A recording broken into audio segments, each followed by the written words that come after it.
के बैरी अपने हद में और अपना अपना स्वधर्म हमारे घर में और हमारे हृदय में। और संयोग देखिए, कल ही निर्णय आया है कि अब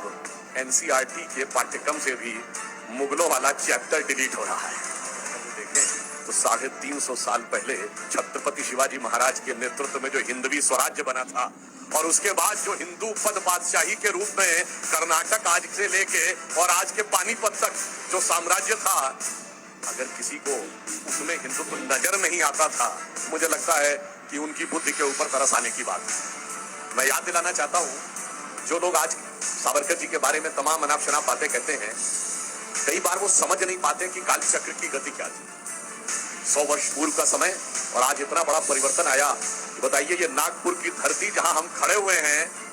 यहाँ एक और संयोग है कि राष्ट्रवाद के विशाल वट वृक्ष के बीज का आरोपण भी इसी धरती से हुआ था, जो आज पूरे भारत में आदरणीय प्रधानमंत्री श्री नरेंद्र मोदी जी के रूप में विराट रूप में उगता हुआ दिखाई पड़ रहा है। तो आप ये समझिए कि राष्ट्रवाद का बीज जहां से शुरू हुआ था, जब राष्ट्रवाद की वह सत्ता प्रखरता के साथ उभरी, तो यह संयोग ही था कि सावरकर जी के चित्र पर माल्यार्पण करके उठी। परंतु सावरकर जी उन लोगों में से थे जिन्होंने फूलों के हार की अपेक्षा नहीं की, जिन्होंने जीवन में सिर्फ अंगारों का हार ही देखा था। स्वतंत्रता के समय ब्रिटिश साम्राज्य से लड़ते हुए, काला पानी की दुर्धर्ष सजा को देखते हुए, और उसके बाद यदि दुखद रूप में कहें तो स्वतंत्रता के बाद भी छल के द्वारा, झूठे आरोपों में पुनः सरकार के द्वारा दंडित करने का प्रयास किया गया और उनके छोटे भाई नारायण सावरकर जी की उसी हिंसा में अंततः उसी के कारण मृत्यु हुई। तो मुझे नहीं लगता है कि भारत के इतिहास में कोई ऐसा व्यक्ति होगा जिसने ब्रिटिश काल में भी इतना कष्ट सहा हो और स्वतंत्र भारत के बाद भी सहा हो। परंतु मैंने कहा ना, वो अंगारों का हार लेकर चले, और जो फूलों के हार जिनको मिलते हैं वो तो तब होता है जब इतिहास बदल जाता है,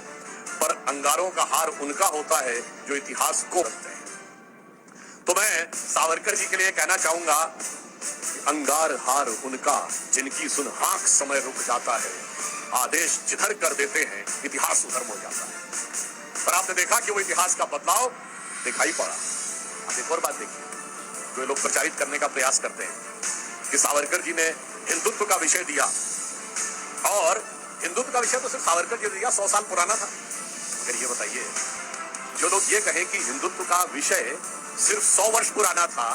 मुझे लगता है कि उन्हें भारतीय इतिहास की जानकारी नहीं है।